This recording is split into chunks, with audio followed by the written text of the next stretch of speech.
I'm not sure I really feel like doing this video. Today, we're wrapping up our beginner novel writing series, and while this series is coming to an end, your journey as a writer is just beginning. Assuming that you just started writing when this series started. Today, I want to talk about the crushing emotional burden that writing can place on a person, how to maintain motivation, and how to deal with the stress that's lurking around the next page of your project.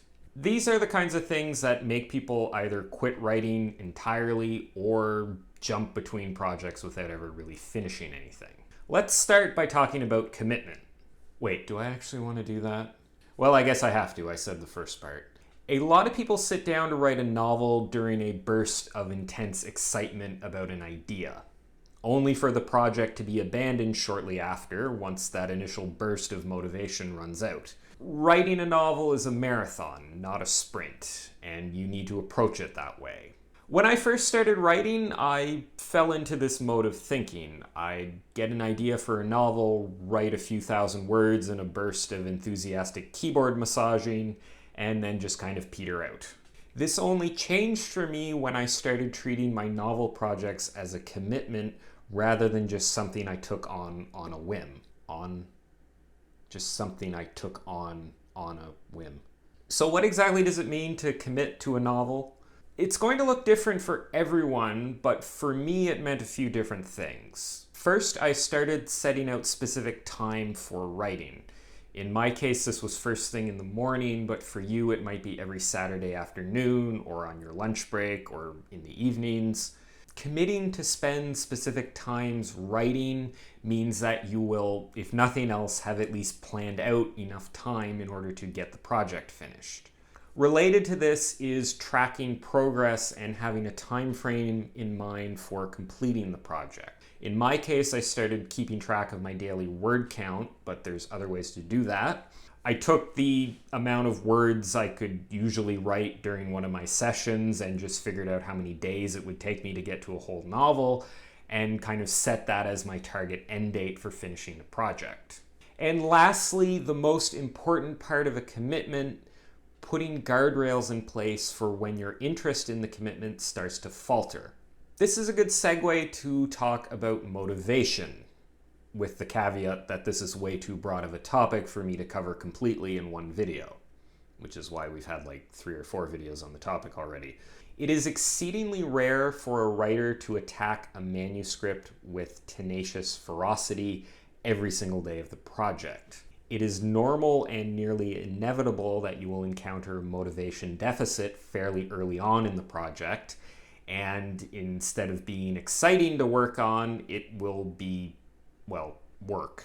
This happens for a bunch of different reasons.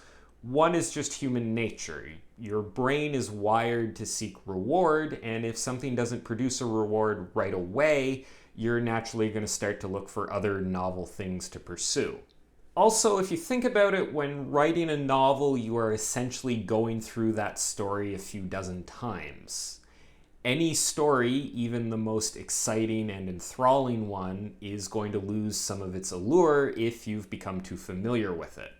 If you've ever felt that the story you're working on is just boring, this could likely be the cause.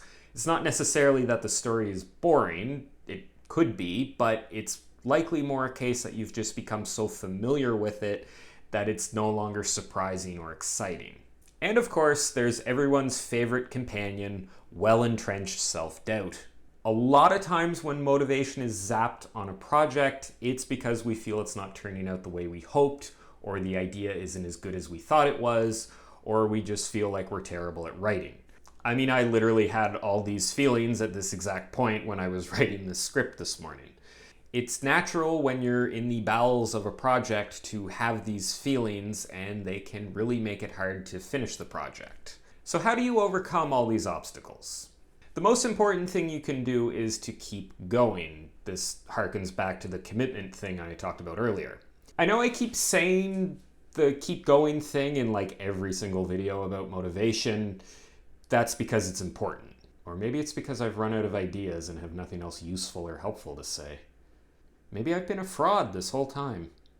Maybe the facade of utility in my advice is finally crashing down around me. See what I mean about the self-doubt thing?